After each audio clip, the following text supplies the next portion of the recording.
Assalamualaikum warahmatullahi wabarakatuh.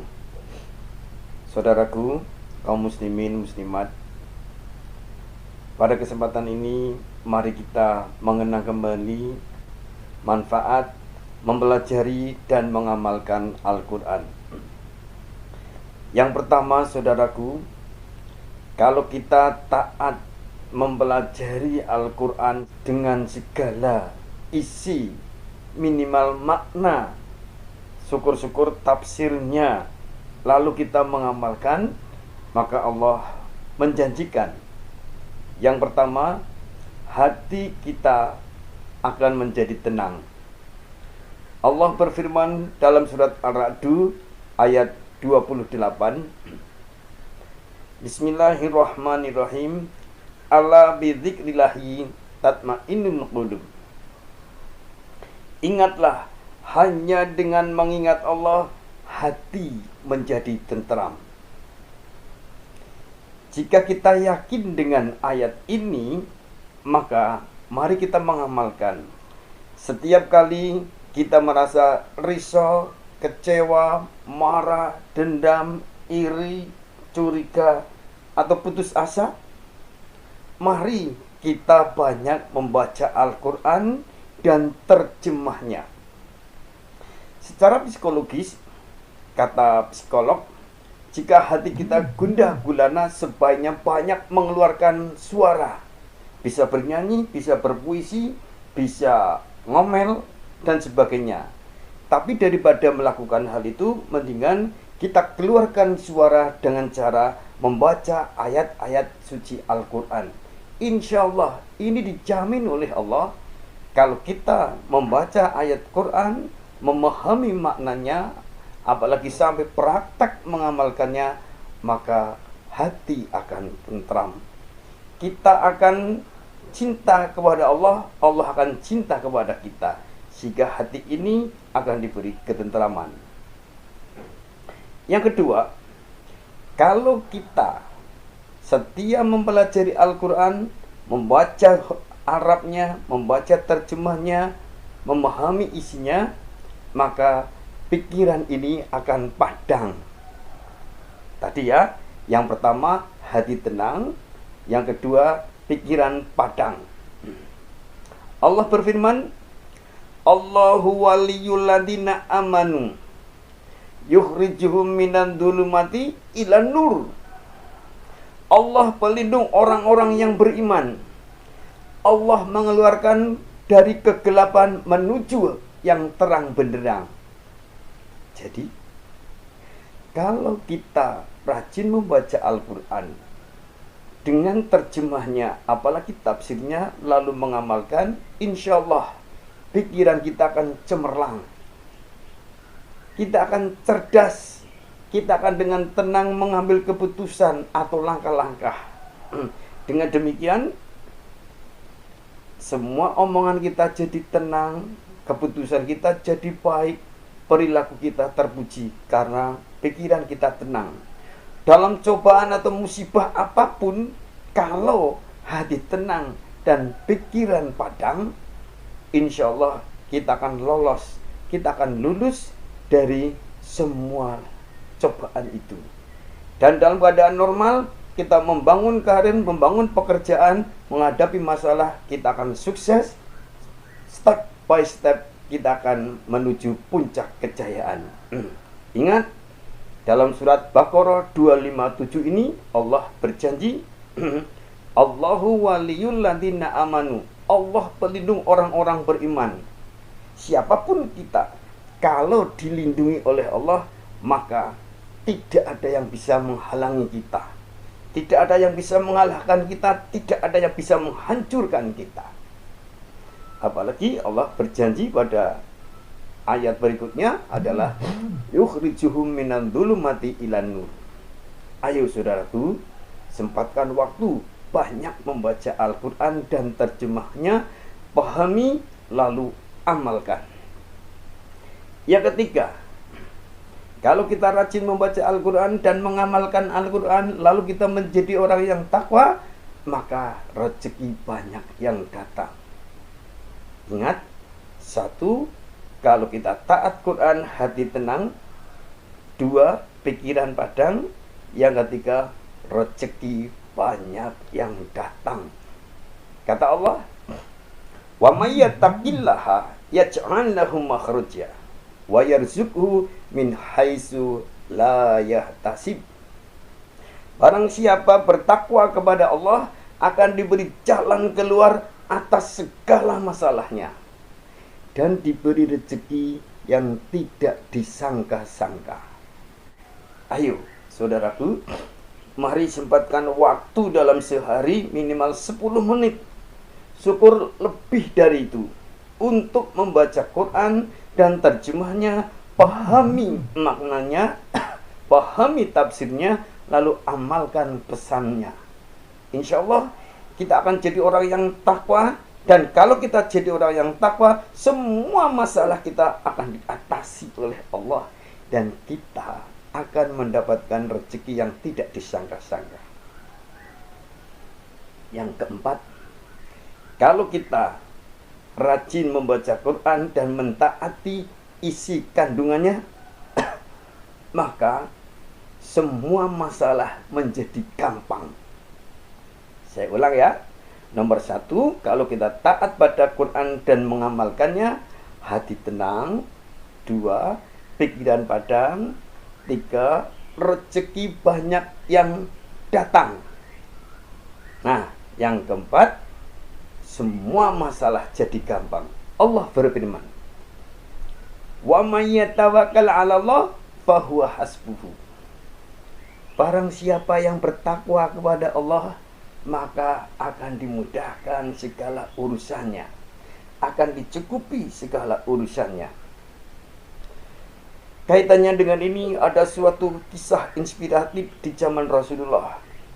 Ada seorang sahabat sowan Rasulullah, ya Rasul, anak saya 3 hari yang lalu ikut paduka berperang. Sampai hari ini anak saya belum pulang. Bagaimana ya Rasul? Anak saya mungkin ditawan oleh musuh. Lalu Rasul memberi solusi. Wahai sahabatku, pulanglah kau bersama istri di rumah, perbanyak membaca la haula wala quwata illa billah. La haula wala quwata illa billah. La haula wala quwata illa billah. Tiada daya dan kekuatan selain dari Allah. Maka sang sahabat tadi pulang dan bersama istri malam itu banyak ribuan kali mengucap la haula wala quwata illa billah, la haula wala quwata illa billah. Apa yang terjadi? Qadarullah. Ketika ayah bundanya di rumah membaca, berzikir, ingat pada Allah, mengadu kepada Allah dengan mengucap la haula wala quwata illa billah, maka si anak yang ditawan musuh di sana, borgolnya itu perlahan-lahan membuka dengan sendirinya. Bukan karena si anak itu yang membuka borgol itu, tapi qadarullah, Allah mengutus malaikat akan membuka borgol itu. Selepas dari ruang tahanan, si anak tadi menggiring ratusan kambing dan unta pulang. Anehnya, tak satu pun kambing yang mengembek menimbulkan suara, sehingga pihak lawan, pihak musuh tidak tahu bahwa ratusan kambingnya digiring oleh sahabat Rasulullah dibawa pulang. Nah, menjelang subuh, anak itu dengan ratusan kambing dan unta sampai ke rumah. Orang tuanya senang, saking senangnya berangkat ke Masjid Qasik, ingin menemui Rasulullah, ingin cerita kepada Rasulullah apa yang terjadi. Tetapi sebelum si anak dan bapak bercerita, Rasulullah sudah mengomentari begini. Wahai sahabatku, bergembiralah engkau. Allah menurunkan wahyu berkaitan dengan kasus yang kamu alami beberapa hari yang lalu dan usahamu tadi malam. Wa may yatawakkal 'ala Allah fahuwa hasbuhu. Surat At-Tolak ayat 3. Nah, ternyata surat At-Tolak ayat 3 itu turun berkait dengan ada kasus seorang anak ikut berjuang berperang ditawan musuh, kemudian orang tuanya berdoa la haula wala quwata illa billah, la haula wala quwata illa billah, tawakal kepada Allah, maka masalahnya jadi mudah. Tidak harus kirim pasukan dengan tank, dengan berkuda, dengan pesawat terbang, tapi Allah menurunkan malaikat, melepas borgol si anak tadi, kemudian si anak membawa kambing, pihak musuh tidak mendengar dan tidak tahu bahwa tawanannya bisa pulang dengan selamat. Dari kisah ini maka kasus ditawannya sang anak tadi selesai, masalah selesai dengan gampang, bahkan mendapat rezeki yang tidak disangka-sangka. Itulah kalau kita tawakal, itulah kalau kita mengamalkan ayat-ayat Allah dengan yakin dan tawakal, maka semua masalah dibikin gampang, diselesaikan dengan gampang. Ingat, mari kita hafalkan bersama. Kalau kita taat pada Al-Quran, rajin membaca, kemudian rajin mengamalkannya untuk cinta kepada Allah, maka hasilnya 1. Hati tenang, 2. Pikiran padang, 3. Rezeki banyak yang datang, yang keempat, semua masalah selesai dengan gampang. Nah, yang kelima, kalau hati tenang, pikiran padang, rezeki banyak yang datang, semua masalah selesai dengan gampang, maka hidup menjadi senang. Saya ulang, hasil dari kita setia membaca Al-Quran dan terjemahnya, lalu mengamalkannya, maka Allah membuat hidup kita senang. Allah sudah berjanji, innal ladzina amanu wa amilus solihat ulaika hum khairul bariyah. Orang-orang yang beriman kepada Allah, beriman pada malaikat, beriman pada kitab-kitab, beriman pada Rasul, beriman pada hari kiamat, beriman kepada takdir, lalu mau membaca Al-Quran dan tafsirnya dan terjemahnya, mengamalkannya, maka akan menjadi khairul bariyah, sebaik-baik manusia. Nah, kalau kita dijadikan orang yang terbaik, maka nasibnya akan baik. Rumah tangganya baik, menemukan teman yang baik, partner yang baik, karirnya berkembang baik. Kalau sudah seperti itu, maka hidup kita senang.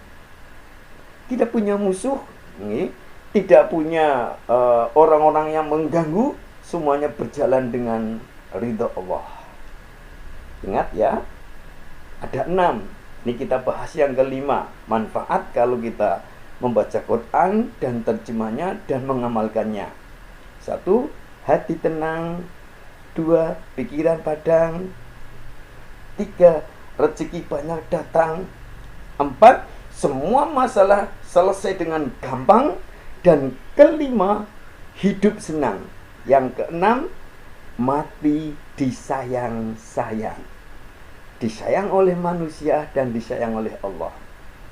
Lanjutannya dalam ayat surat Bayyinah, innal ladzina amanu wa ngamilus solihati ulaika hum khairul bariyah jazaohum 'inda rabbihim jannatun adnin tajri min tahtihal anhar.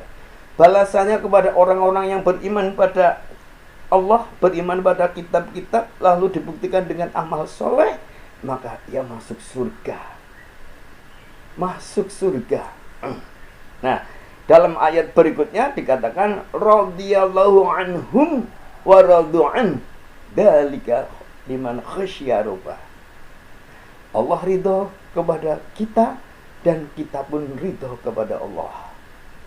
Kesimpulan, kalau kita setia menyempatkan waktu, tenaga, pikiran, perjuangan untuk membaca Al-Quran dan terjemahnya, lalu kita mengamalkan pesan-pesan Al-Quran, maka penghargaan yang kita peroleh ada 6. 1. Hati tenang. 2. Pikiran padang. 3. Rezeki banyak yang datang. 4. Semua masalah jadi gampang. 5. hidup kita senang. Dan keenam, mati disayang-sayang. Oke, mari kita menyempatkan membaca Al-Quran dan terjemahnya. Lalu perlahan tapi pasti kita berusaha mengamalkan pesan-pesannya. Semoga Allah memberikan taufik, rahmah, hidayah kepada kita sekeluarga, sehingga kita bahagia dunia akhirat, sehat walafiat, masuk surga tanpa hisab, dan terhindar dari segala musibah dan azab. Sekian, terima kasih. Wassalamualaikum warahmatullahi wabarakatuh.